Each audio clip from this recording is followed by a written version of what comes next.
Sam and Jonah, roommates in faith. It's an episodic podcast with two gentlemen whose worldviews couldn't be more different. As if being roommates wasn't hard enough, adding religion into the mix surely complicates matters even further. Tensions tend to rise as a result. Thankfully, as the narrator, I'm able to step in and help both of the boys on their spiritual journeys. Join us as we discuss topics that push both Sam and Jonah out of their comfort zones.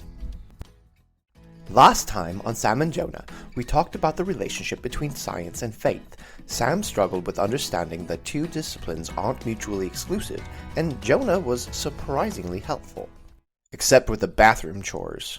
You exaggerate too much. You eat too much dairy. Anyway, we went into the fact that the founders of many of the main scientific disciplines are Christians, and atheism isn't scientific in the least.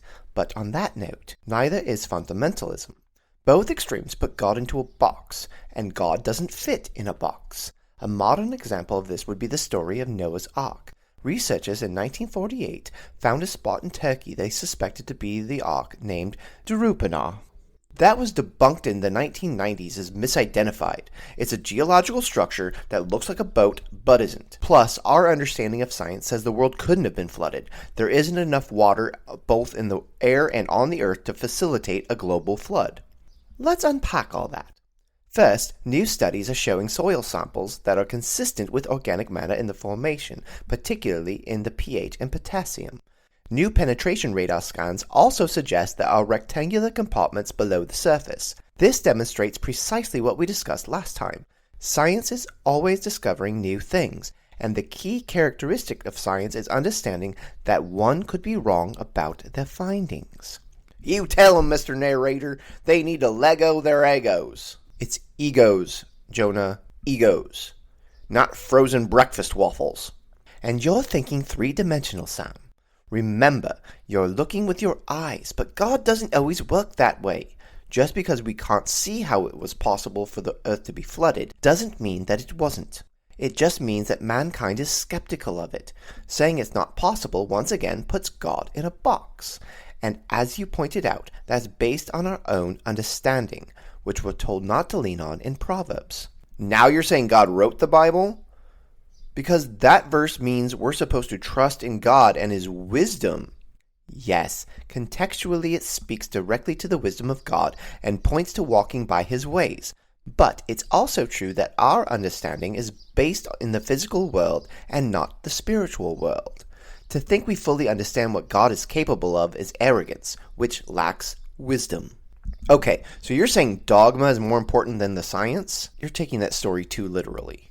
It's not the only story in history of the Great Flood, and its placement is exactly where all of those civilizations are said to have been. Researcher and soil scientist William Crabtree said on The Weekend Today in Australia that the evidence is getting harder to ignore unless you're a hardcore skeptic. Oh, so now you're saying it's wrong to be a skeptic? Sam, let's think about skepticism for a minute. What does it mean to be skeptical?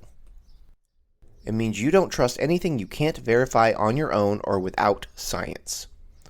Actually, Webster calls it doubting concerning basic religious principles. Actually, it's a doctrine of criticism that says true knowledge in any area cannot be known. If that's the case, what does it lack? Support? Nothing is healthy. No, it lacks trust. What cannot exist where trust is missing? Love. Constant skepticism leads to constant mistrust, and if you can't trust something or someone, your heart lacks love, at least in the biblical sense. And yes, skepticism can be wise to a point, but there has to be a time in which someone moves from skepticism into trust. Think of it this way. In a relationship, what happens if you don't fully trust someone? You're constantly waiting for them to screw up, betray you, or cheat on you in some way, shape, or form. The same goes with Christianity. Yes, you can sit and you can say and you can believe, but until you fully trust, you're waiting for something to go wrong. There are only two things that are worthy of our trust: God and Jesus. Hi, loyal fans. Tim Bearden here, creator of Sam and Jonah, Roommates in Faith. First of all, I would like to take a moment to thank everyone for their support. There wouldn't be a podcast without you, the fans. Secondly, there is something I believe that needs to be addressed. America has taken a new stance on immigration that I feel might be at odds with human rights. If I'm calling it out, though, I better be able to step up as well. Therefore, 50% of all financial support that goes to this podcast will be donated to Amnesty International to help support human rights globally.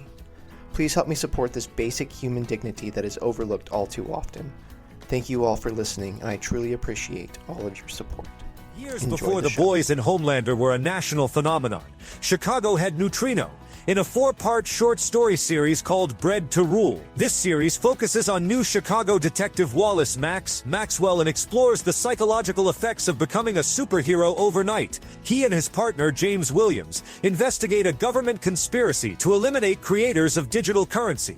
This 4-part series is available for sale on Amazon for $2.99 each. Pick up the first installment, The Incident, today, and experience what critics call a fun read that should be more than enough to hook readers on Bearden's world. Well, Jesus is God, so wouldn't that just be one thing? No, Jonah, because Jesus is just an extension of God. Do you have cotton in your ears? Do you have cotton for brains?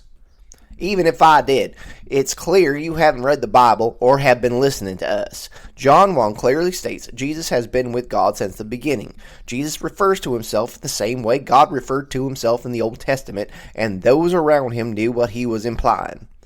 They were also ready to stone him for blasphemy. He states, "Whoever has seen me has seen the Father." It doesn't get any clearer than that. You're so deep in denial that Pharaoh's sorcerers couldn't even fish you out. That doesn't make him God the Father, Jonah. It just puts him on the same level as God. And this is where the boys always seem to split, which is understandable because even denominations split on this idea of the Trinity and Jesus being God in the flesh. It's a late-stage doctrine that many denominations have taken as an infallible teaching. That's what's known as dogma. Both science and religion can be dogmatic, and even the pursuit of data can be dogmatic. Why is this? Because it assumes that the data is accurate and should be accepted without question, and the person presenting the data has made no mistakes. It's a cosmic tug-of-war in which there are no winners. Trust is the differentiator and what you put your trust in. And people have plenty of reason to be distrustful of Christianity as a religion. Humans tend to take a good thing and pervert it for their own means and agendas. It happened with Judaism in the 1st century as well. That's why it's important to put your trust in the teachings of Jesus and work your way out from the center of that bullseye. The rest will fall into place. Remember, skepticism is a doctrine just like the teachings of the church. And skepticism is closely related to cynicism, which is just discernment without love. And that points back to what we said earlier about trust lacking love. It's okay to be a skeptic, but if you're truly looking to improve your life, there has to be a point at which skepticism turns into faith. Why? Because faith represents trust. In other words, skepticism walks by sight, not by faith, which Christians are called to walk by. Hey listeners, Tim Bearden here. Thank you so much for taking the time to listen to Sam and Jonah Roommates in Faith, a small-time Big Shots production. Find us on Facebook to always stay up to date on new episode releases. If you enjoyed this content, please consider subscribing or financially supporting this ministry in other ways. You can find how to do so in each of the show's notes. In addition to Sam and Jonah, we also have a short-form webtoon called Pi the Private Eye. This is aimed towards younger viewers. You can find Pi on both YouTube and Facebook. For additional content, please follow at Coruscant Cleric, that's CORUSCANTCLERIC, on TikTok, and join us on TikTok and Twitch Sunday nights at 7:30 p.m. for a live Bible study. Thanks again for all your support, and may God continue to bless you on your faith journey.